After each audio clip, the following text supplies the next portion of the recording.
Welcome to Country Over Self, defining moments in American history. Each episode, we welcome a notable historian to tell us the story of a president and a choice that president made to strengthen the country without regard to the impact of that decision on himself, his power, or his party.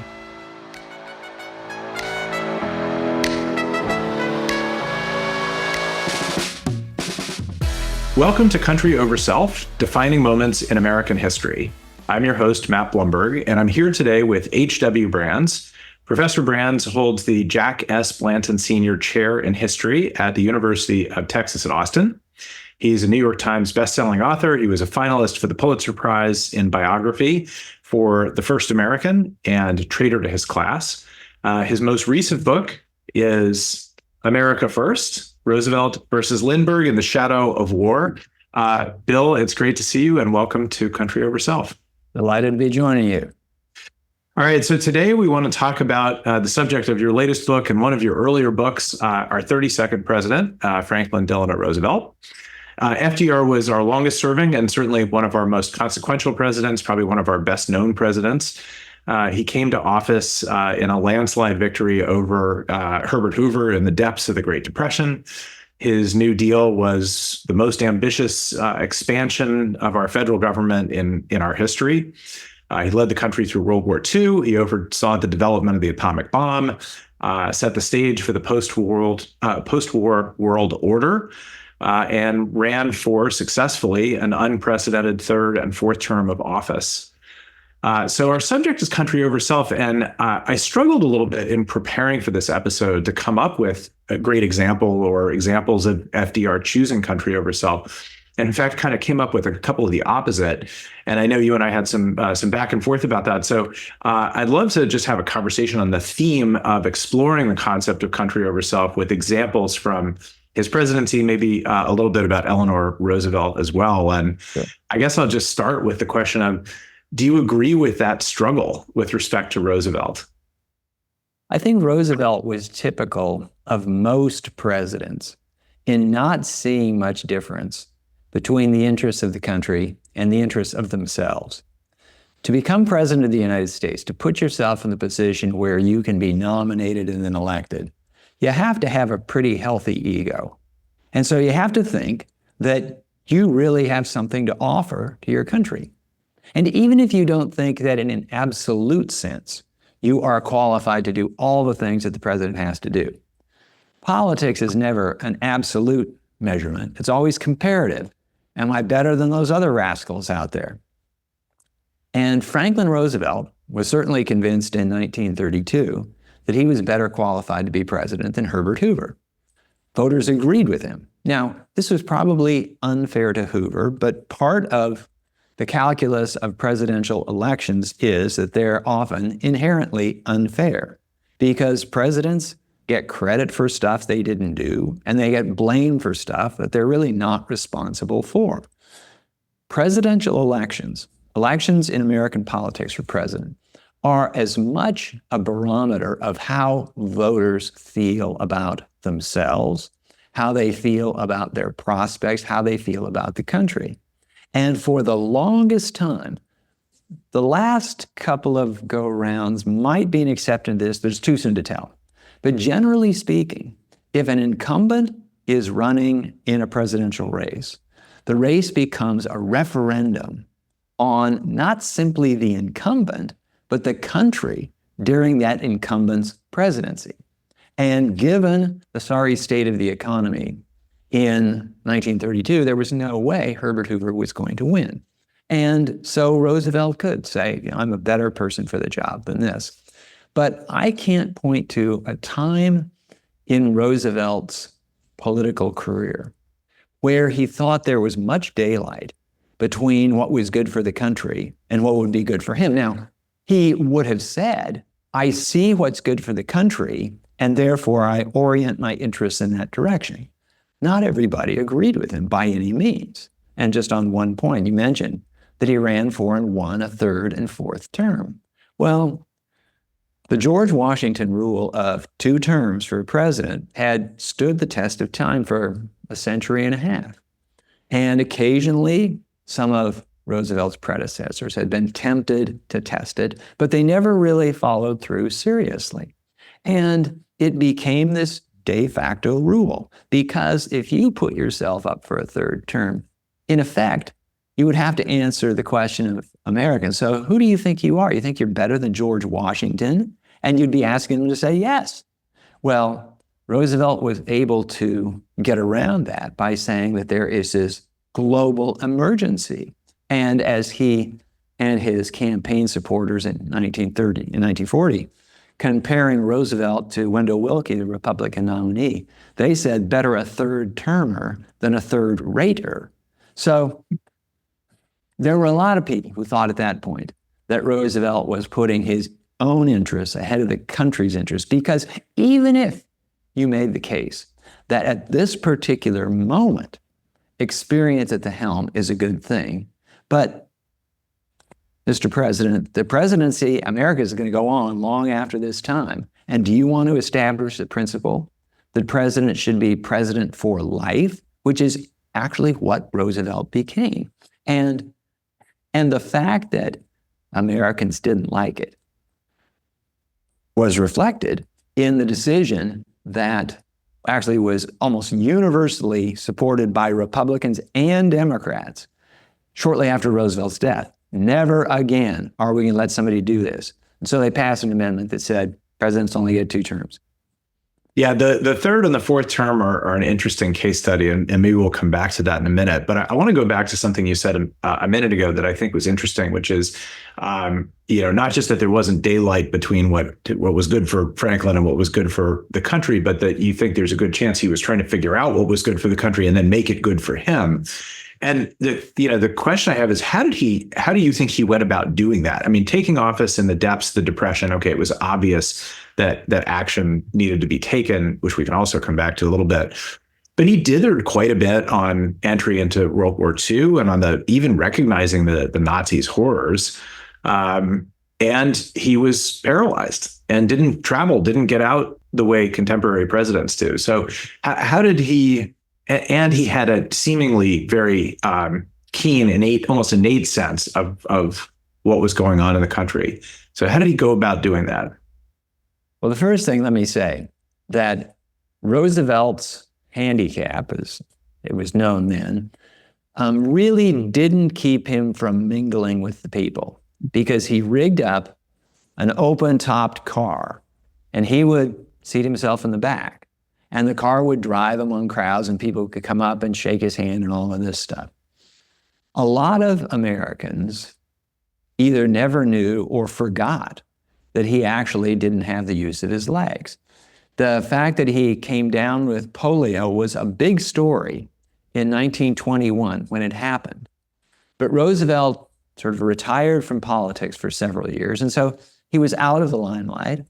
And of course, by the 1930s, when he was president, there were a whole lot of people in America who hadn't been old enough to be politically aware and reading the newspapers at that time.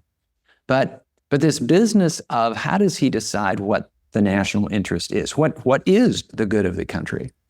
Well, Roosevelt was a really good student of politics. I mean, various people have said, and Oliver Wendell Holmes Jr. said that he was a second-class intellect, but a first-class temperament.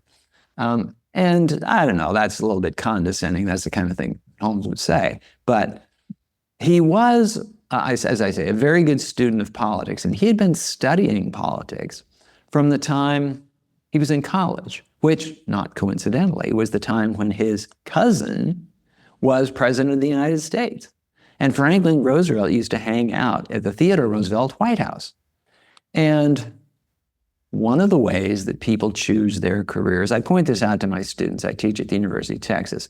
I point out to my students, if you think you want to be a doctor or a lawyer or whatever you want to be, try to follow somebody around, get to know somebody who does it, because at some level or other, you're going to have to kind of measure yourself against this person. If this is a successful lawyer, do I have the skills that this person has, and so on. Well, Franklin Roosevelt, when he would go visit the Theodore Roosevelt White House, he could kind of look at Teddy Roosevelt and say, yeah, if he can do it, I can do it. And so he began laying his course to the White House. Well, and I would say also the other thing you get out of going and watching it is, do you want to do it? Not just can you do it? Right. Oh, yeah. Oh, there's that. There's and there was really that kind of early attraction to politics because of Cousin Ed. Well, this is actually, I think, one of the most striking, interesting things about studying presidents. I mean, I happen to study presidents, so I look at the presidency, but it applies to anybody who is seeking a position of power. Why do they do it? And in some respects, it's as simple as the Little League baseball player who's a good Little Leaguer, so he's encouraged to keep playing. So he moves up the next level of pony leagues, and maybe he plays in college, and then he plays in the pros. So the ability to do something well is, to many people, its own reward. And you keep doing it until you run up against the maximum that your talents will carry you. And it turned out that Roosevelt's talents would carry him all the way to the White House. But when I say he was an apt student of politics, he looked to see what had worked for Theodore Roosevelt, and he charted his path to the White House. So Theodore Roosevelt had started off in New York state politics. So that's what Franklin Roosevelt did. And then he had worked for the national ticket. And so that's what Franklin Roosevelt did. And then he'd taken the job of Assistant Secretary of the Navy. And of all the positions in the federal government, that's the one Franklin Roosevelt wanted. Then he came back to run for and win the governorship of New York. So that's what Franklin Roosevelt did. And then you'd get your chance. And so that worked for him. But probably more important in his political education was his close working with Woodrow Wilson during World War I. This is crucial what we were talking about, because Woodrow Wilson was the first American internationalist president. He was the one who led the United States into World War I. And Wilson had this clearly articulated vision of what America's national interest was. And that was to take leadership of the world's democracies, and indeed, perhaps take leadership sort of the world. When Wilson urged Congress to declare war on Germany in 1917, he said, we go to war so that we can make the world safe for democracy. And he cast in that very high-minded term. Now, it worked in the sense that the United States went to war and the American side won. But then there was a backlash against it because the peace treaty that came out of World War I was very unsatisfactory to Americans. It was rejected by the Senate. The United States did not join the League of Nations. And in the 1920s and 1930s, Americans believed that American participation in World War I had been a grave mistake, and they would never repeat it. Now, Americans said this loudly. They said it officially. Congress passed neutrality laws saying, should another war break out, the United States must be neutral. We will not leave this up to the discretion of the president. Roosevelt at the time was president. And Roosevelt, during Wilson's administration, had imbibed this sense of internationalism, that the United States needs to be the leader of the free countries of the world.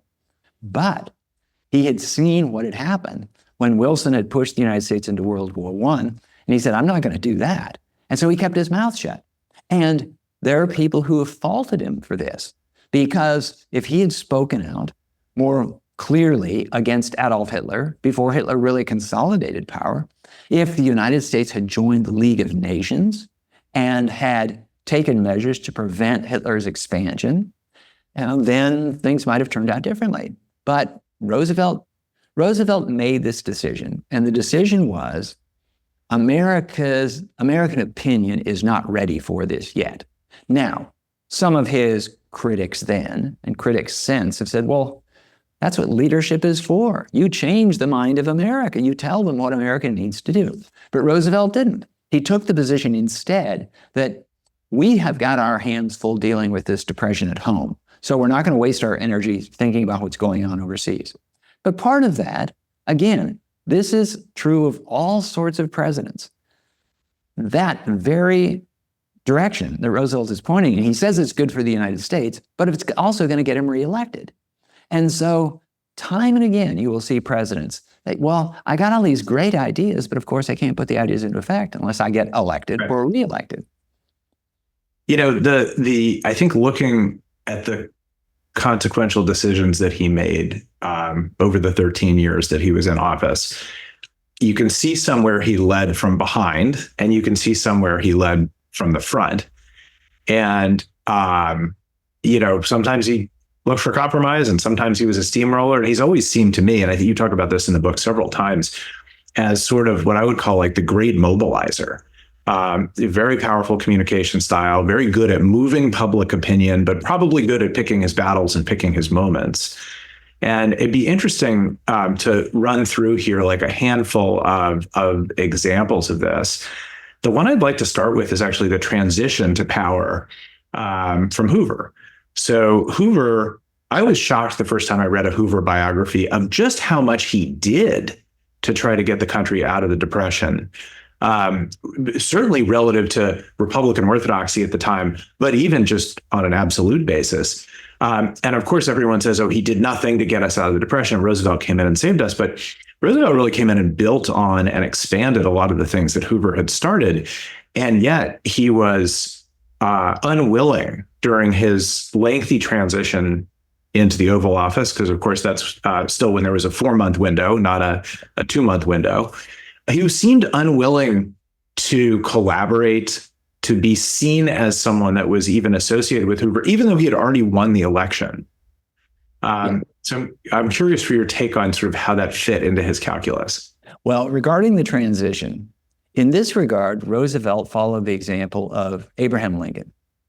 And if one wants to complain against a president for not collaborating with a predecessor or for doing anything during this interregnum period, the finger of blame really goes to Lincoln, because between his election and his inauguration, 7 southern states left the Union, and Lincoln kept silent. And one would have thought, speak out. You've been elected. Let the world know what's going to happen. Let these southern states know what's going to happen. Because if you keep quiet, they think nothing's going to happen if they secede. But Lincoln took the position, I'm not president. I have no authority. I can say something, but I can't follow through. I will have authority, and when I do have authority, then you will hear from me. In the case of Franklin Roosevelt and Herbert Hoover, part of Roosevelt realized how intractable the problem of the Great Depression was. He saw what Hoover had done. Hoover had done a lot, exactly as you say, but Hoover was a technician. He would have been the first to admit he was a technician. We put these policies in place. He was not someone who could convey a vision. He was not somebody who could connect with the emotions of Americans. So it's true that the programs of the New Deal, especially the ones that came out of the first 100 days, is blitz of new programs, major new programs. It was a lot. This New Deal was a big deal, no question about it. But more important, from the standpoint of the mindset of America, was that Americans heard from Franklin Roosevelt. He was the one who introduced the fireside chats. And he would go on the radio, and people all around the country, by the tens of millions, would listen to Roosevelt. He didn't overstay his welcome. He did these fireside chats just 3 or 4 times a year on average during his 12 years. But when he came on, America stopped and they listened.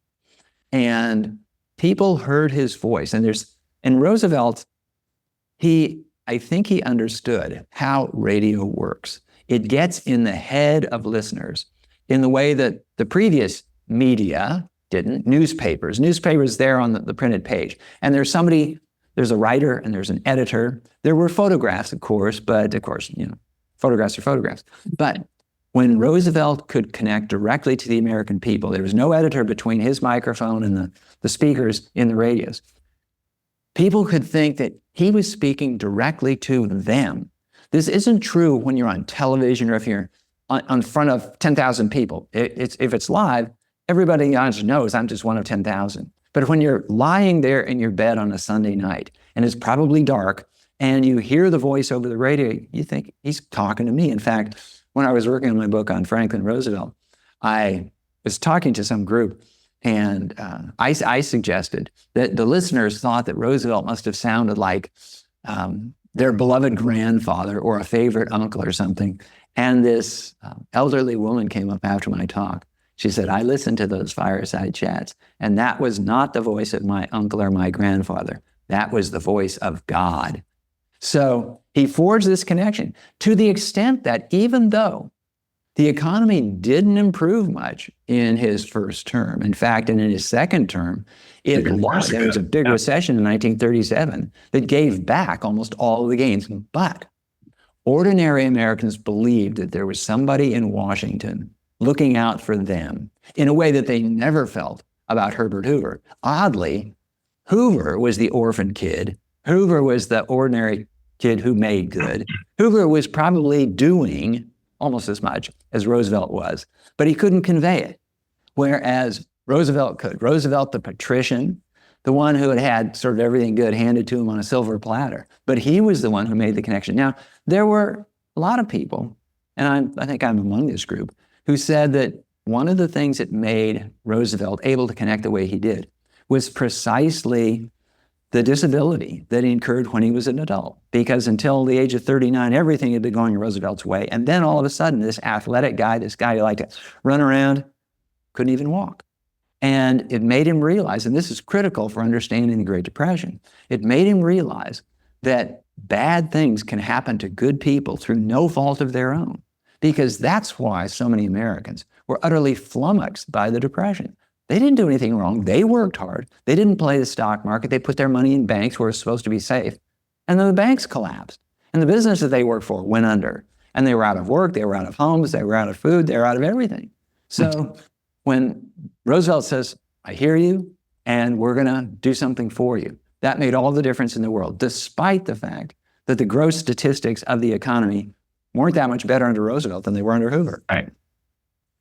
Let's explore an episode where he failed. So let's talk about trying to pack the Supreme Court. So the Supreme Court, a bunch of old guys, very conservative, most, if not all, appointed by Republicans. You start striking down New Deal legislation, left and right. And he comes back and he says, okay, let's pack the court. And couldn't get it done. What was the error there? Was it an error in mobilization? Was it an error in reading sentiment? The term packing the court is the label commonly applied to what Roosevelt tried to do, to expand the number of justices. He didn't use that term. His critics used that term. Right. And it's not meant to be a compliment to what Roosevelt was trying to accomplish. Right. But first of all, Roosevelt believed that he was justified in doing this because he believed in democracy. And the legislature, one of the branches of democracy, had approved the New Deal legislation. The president, elected by the people, had signed this legislation, and the Supreme Court had struck it down. And the Supreme Court typically lags a decade or a generation behind popular opinion. And Roosevelt believed that the country was living through a national emergency. In fact, in his first inaugural address, we need to treat this emergency as though it's a war. And during a war, you might make exceptions to things that are standard during peacetime. But he also noted that there's nothing in the Constitution that says that there shall be 9 justices. There had been different numbers of justices previously in American history, so there was nothing sacred about 9. And he thought, okay, I was elected president, and the Constitution says I can appoint justices, and if the Senate will approve them, and we got it. So he thought it was legitimate. Now, to some degree, he might very well also have been treating this as a kind of shot across the bow of the Supreme Court. So even if this plan doesn't succeed, you will know that I'm watching you, and you guys better put your ear to the Democratic ground and heed what's going on.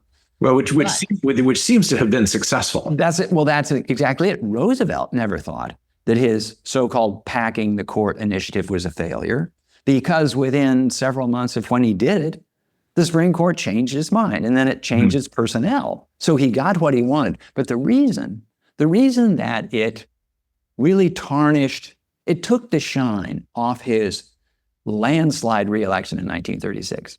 And this because there was a constituency within his own party that was distrustful of Roosevelt. These were Southern conservatives. Southern conservatives were Democrats, not because they agreed with what a Northern liberal like Roosevelt believed. They were Democrats because they hated the Republican Party as the party of Abraham Lincoln, of the Civil War, of Reconstruction, and all of this. They were simply, the Democratic Party was this odd coalition. And they were willing to sort of bite their tongues during Roosevelt's first term. Say, okay, he got elected, we'll go along with him. But they weren't happy with much of the New Deal legislation. And they, in many cases, approved of the Supreme Court's veto of overturning some of the New Deal programs. And they thought, okay, that's fine. Our system won't become unbalanced. What they feared with Roosevelt and the court packing plan was that the judiciary would just become a rubber stamp. That every time a president ran up against a decision he didn't like, he'd just add some justices and get the thing overturned. So they thought it was bad on principle. There was something else, and that was the South had not elected a president since before the Civil War, with the partial exception of Woodrow Wilson, who was born in the South, right, but did his professional life in the North. He was governor of New Jersey when he was elected in 1912. Southerners didn't want Roosevelt to think that he could stay in the White House, regardless of what he did, couldn't stay there forever. John Nance Garner, his vice president, in his second term as vice president. Garner distrusted, didn't like Roosevelt's policies and had some questions about Roosevelt himself.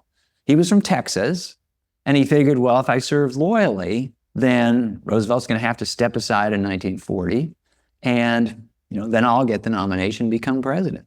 When Roosevelt talked about packing the Supreme Court, about changing the nature of America's constitutional government, some of them got the idea, maybe he's not going to step aside in 1940. If he thinks he can steamroll the Supreme Court, because that's steamrolling the Constitution, he can certainly steamroll this de facto rule against third terms. And Garner was one who broke with Roosevelt when Roosevelt decided in 1940 he was going to run for a third term.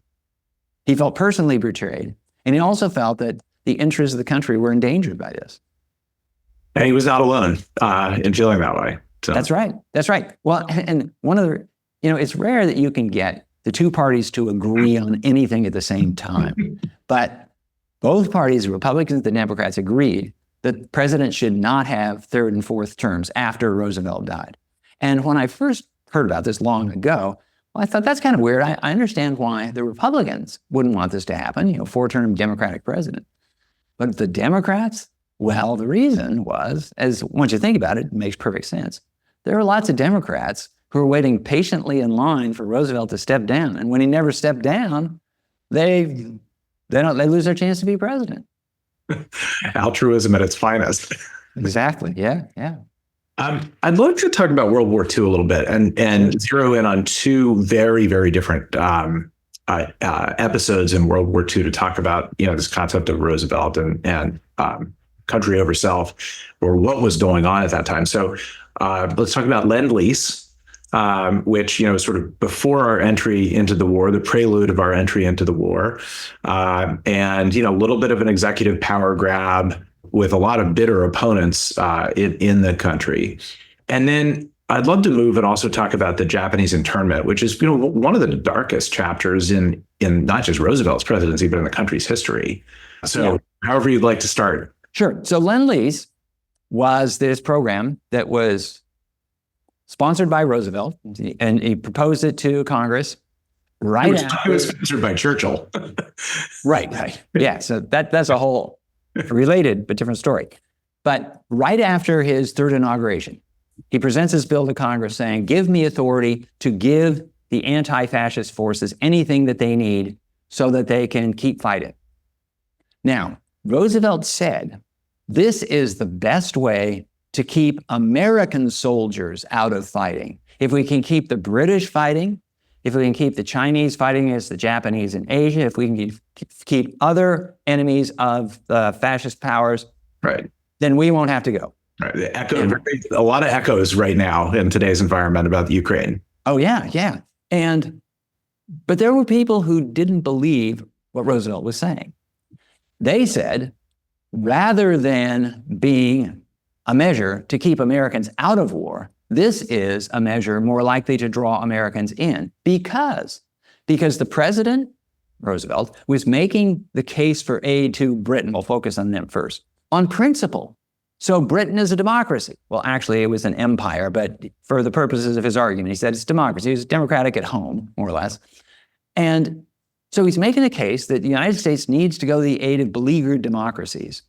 Well, if you make the case far enough so you can send weapons to those beleaguered democracies, if the weapons don't look like they're going to cut it, do you just say, no, that's as far as that principle extends? No, if a principle is a principle, then the next step will be, okay, we need to send American ships that are operated by American sailors, and they might get hit and sunk. Or we might send American aircraft piloted by American pilots. Or we might send American troops. Now, Roosevelt, again and again, well, in fact, in just days before the election of 1940, this record-breaking election, he said, I will not send American boys to fight in foreign wars. Well, he was called out on this later by his adult son, James Roosevelt, who said, Dad, why did you say that? You knew that wasn't the case. You knew that something was going to happen. We were going to get in the war. And he says, yeah, Jimmy, I knew that, but I couldn't say it. Because if I did, my opponents, all they would say is he's going to take us to war. He's going to take us to war. And of course, he was going to take America to war. But Roosevelt was willing to sort of shade the truth a little bit in the interest of, sort of this, what he considered this higher good. Because he really did believe that Nazism would be stopped only if the United States got in the war, put troops on the ground and defeated the German forces. And so at that point, Roosevelt was willing to do almost anything that would bring that end closer. But at the same time, he was saying this was just the opposite. So the anti-war movement, the people who said, we made a mistake the first time around, we're not going to make the same mistake the second time around. The Lindberghs of the world. The Lindberghs of the world, the America First Committee, they were just tearing their hair because here he's saying one thing and he's doing something else. And they pointed out when he asked for the repeal of sending arms, the arms embargo of the original neutrality legislation, he said that this is more likely to keep us out of war. Well, Mr. President, we warned you then that it wasn't. It was going to take us further toward war, and it's taken us further toward war. And when you gave all those destroyers to Britain in 1940, you said this is to keep us out of the war. It didn't keep us out of the war. It's taking us closer to the war. So why should we believe you this time? And you pointed to something about this greatly increased the executive branch's authority because all of these measures left it to the judgment of the President of the United States as to whether this country should get weapons or not. And this really came to a head in the summer of 1941 when Germany invaded the Soviet Union, because the Soviet Union had been America's public enemy number one from 1917 until almost this moment. And there were people in the United States in the 1930s when they saw that the Nazis and the communists were bitterly opposed to each other, and they fought a proxy war with each other in Spain during Spain's Civil War, that they had the view that was articulated by Harry Truman, then a senator from Missouri. He said, well, we ought to help the Germans kill as many Russians as possible, and the Russians kill as many Germans as possible. So that would be the best outcome.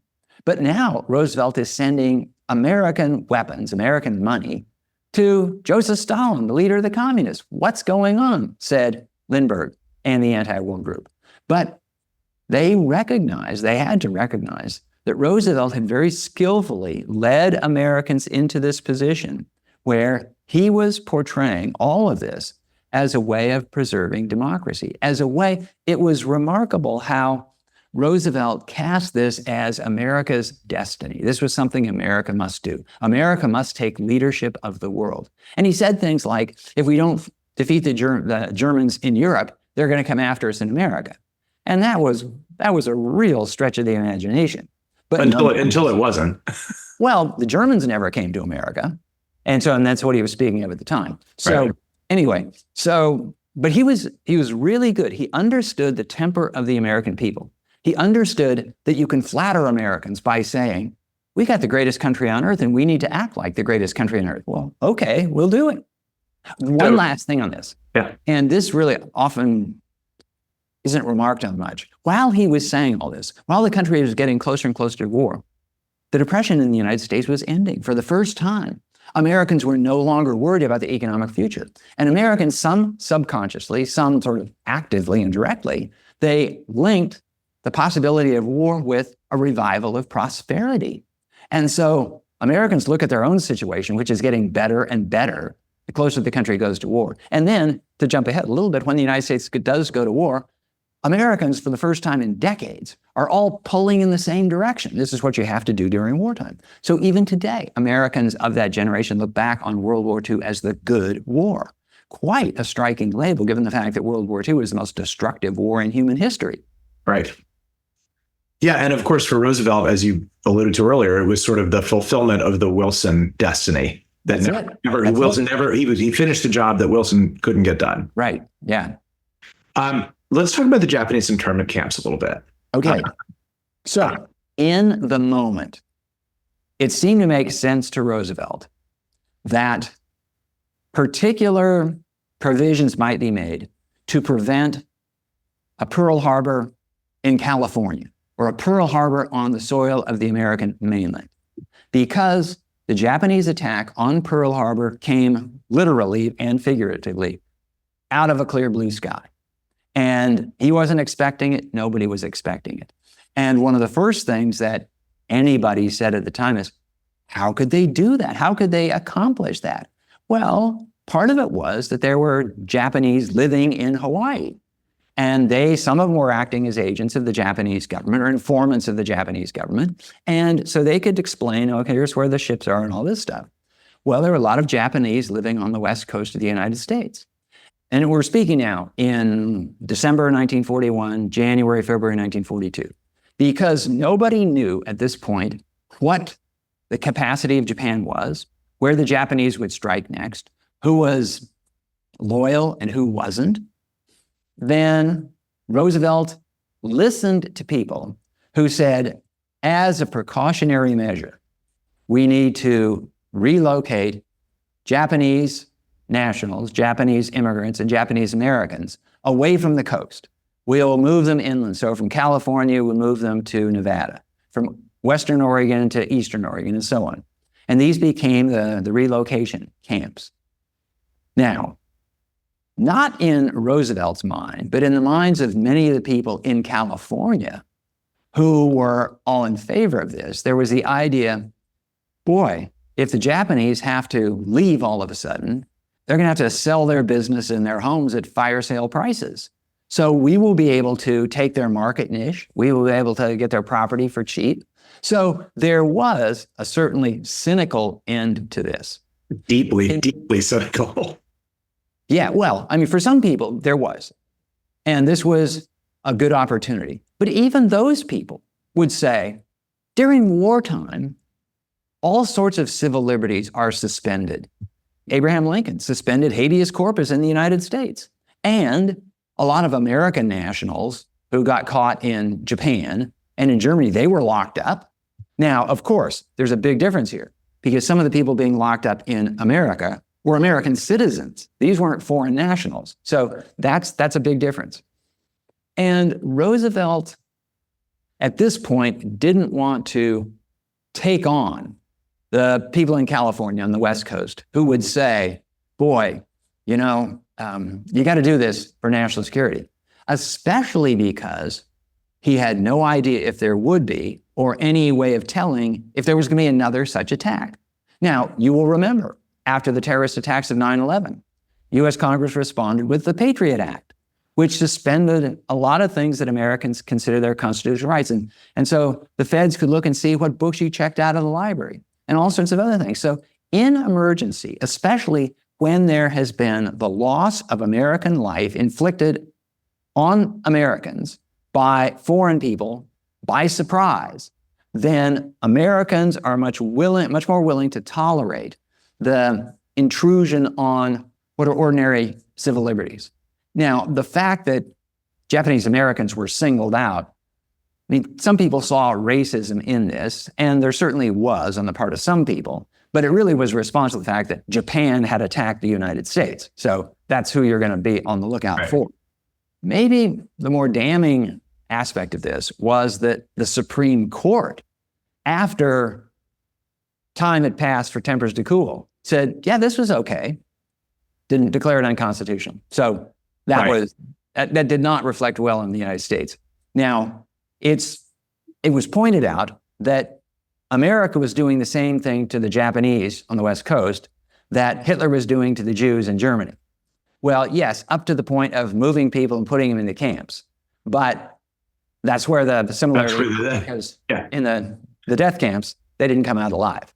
Well, and it's interesting talking about these two things. The common element is executive power grab, Lend-Lease and the internment camps. And so this is a common feature of the American presidency during wartime, because presidents during wartime, they are the commander-in-chief, and they play this to the hilt. So every president during wartime expands American power. The extreme example of this was Abraham Lincoln's Emancipation Proclamation, where he seized $4 billion worth of Southern property. And there's nothing in the Constitution that says he can do that. He was really stretching the Constitution to do it. But he knew that he would be supported, at least in the North, in the Union, because this was treated as a war measure. And so presidents do this. Woodrow Wilson ordered the nationalization of American heavy industry. The United States doesn't run a socialist economy, but it did during World War I, and this at the behest of Woodrow Wilson. So presidents have all sorts of power during wartime, if only because presidents know that, well, they can say we're going to do this, and somebody has to challenge it.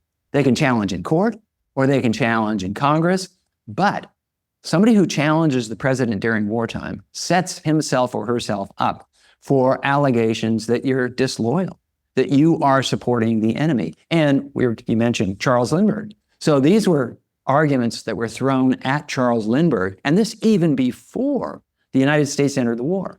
So members of the Roosevelt administration called Lindbergh a traitor, a fifth columnist, a copperhead referring to the Civil War, for merely saying, I think it's a bad idea for the United States to go into the war.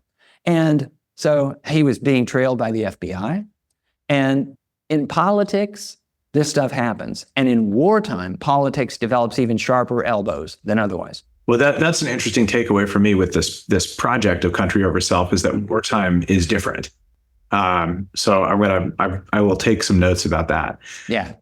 Before we do our closing questions, let me take a quick detour and ask about the First Lady, Eleanor Roosevelt. Yeah. So I think in the pantheon of First Ladies, most people would agree that Eleanor Roosevelt stands out as kind of the most deeply engaged in public policy and in public life in her own right. Maybe even more so than Hillary Clinton, even though she was, didn't actually serve, as in the capacity that Hillary Clinton served in. Right. It's not elected. But certainly people would agree that those are probably the top two. And she did so much while Franklin was president. And in many ways, even more after his death, around the founding of the UN and everything else that she did. And all of this in the backdrop of a very troubled marriage. And the question for you is, do you feel like she demonstrated country over self, either in the way she handled herself during the presidency, because she could have really clouded the presidency, or in her work kind of continuing the fight after his death? So here again, I'm a little bit reluctant to take this as an either or, because Eleanor Roosevelt had her own ideas about what the interest of America required. She was more sensitive to the plight of ordinary people, of poor people, of people who were left behind. She was what we would call further to the left than her husband Franklin was. And she was this way, this was one of the contributors, or what should I say? She became so political in part because she and her husband were essentially estranged personally.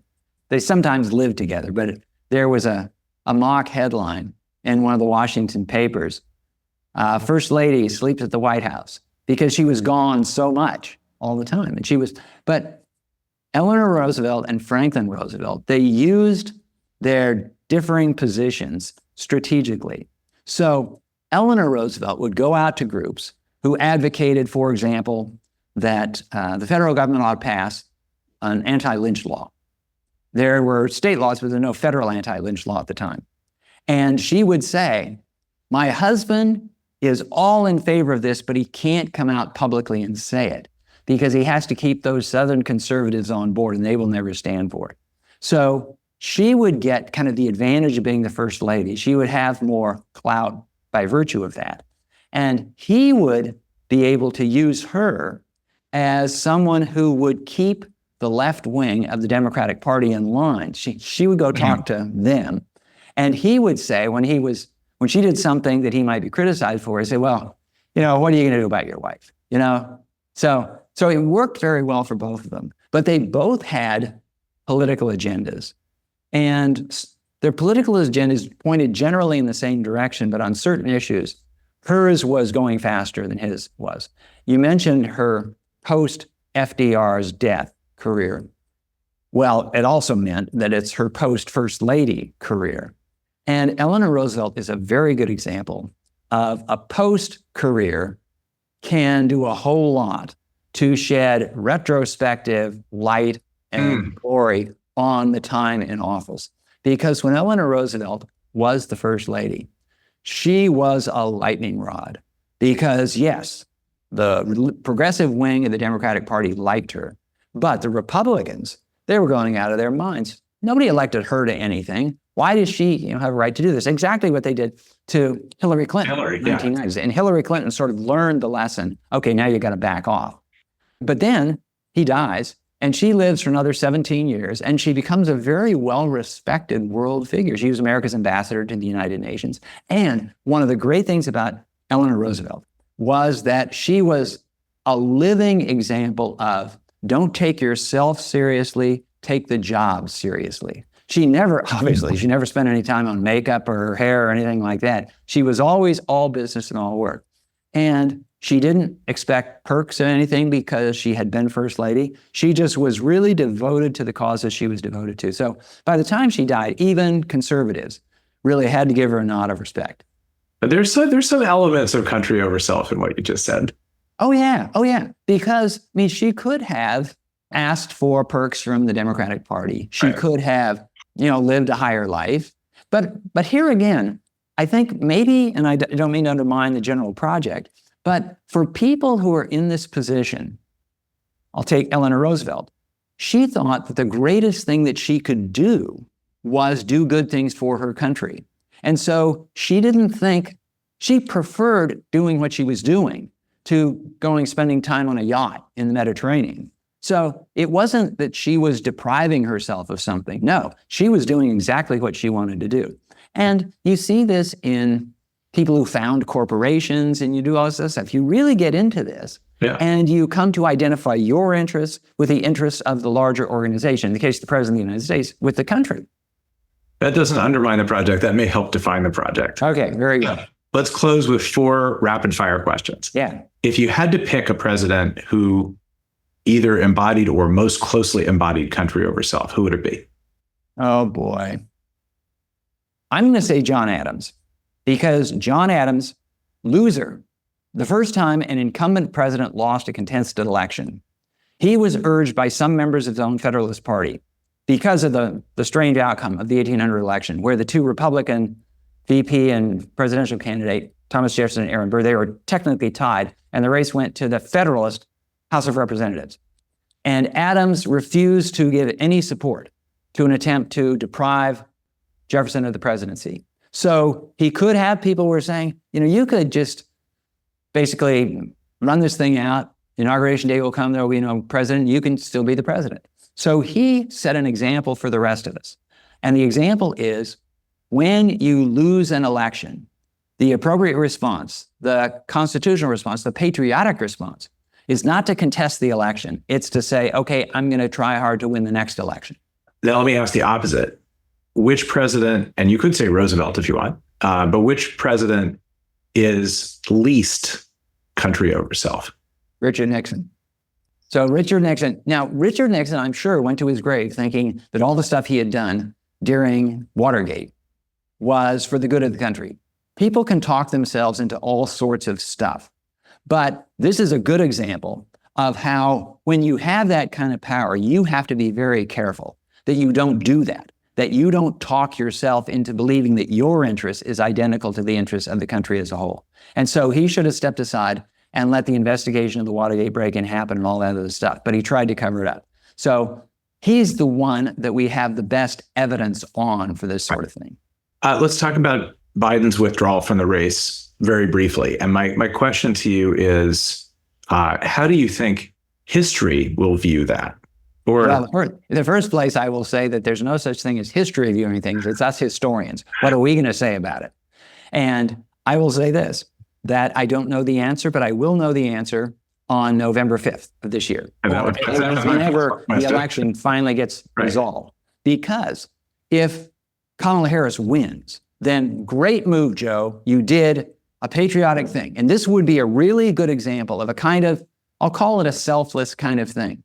Because you could have stuck in there, you could have tried, but you didn't. Now, he didn't do it quite willingly. He was sort of pushed off the edge of the ship. But still, he did it. But that's the outcome if his decision proves to be a good one. But if Donald Trump wins, then he can be criticized. Well, you beat him before. He might very well continue to say, I could have beat him, but you made me jump. So this is one where too soon to tell, but ask me about stuff that happened in the past. Don't ask me to weigh in on things that haven't happened yet. All right. So my last one is more of a clairvoyant question. So knowing everything you know about our history, our politics, our system of government, if you could wave a magic wand and you could change one thing in our system to strengthen it, what would that be? If I could do it, I would eliminate the Electoral College, because the Electoral College has deprived presidents of a lot of legitimacy. Now, of course, Democrats, for good reason, complain that Donald Trump didn't accept the results of the 2020 election. But Democrats have come pretty close to denying the legitimacy of the elections of George W. Bush and Donald Trump in 2016 because they didn't get a majority of the popular vote. And the Electoral College is one of those things where if it didn't already exist, nobody would invent it. So you gave me a magic wand and I'm going to uninvent it. Every other country does it. The person who gets the most votes wins. This wasn't entirely appropriate in 1787 when the Constitution was drafted because the idea of democracy hadn't caught on anywhere, even in the United States. But within 50 years it had. And we've been in this age of democracy where the people are supposed to rule. And the Electoral College really defeats that purpose under certain conditions. So that's the one thing I would change. Bill, thank you so much for joining me today. Great conversation. Congratulations on your new book, America First, Roosevelt versus Lindbergh in the Shadow War. Thank you, Matt. It's good to talk to you. Thank you for listening to the Country Over Self podcast. If you enjoyed this episode, please take a minute to give us 5 stars and leave us a review. If you have an idea for an episode or want to reach Matt directly, please email podcast@countryoverself.com.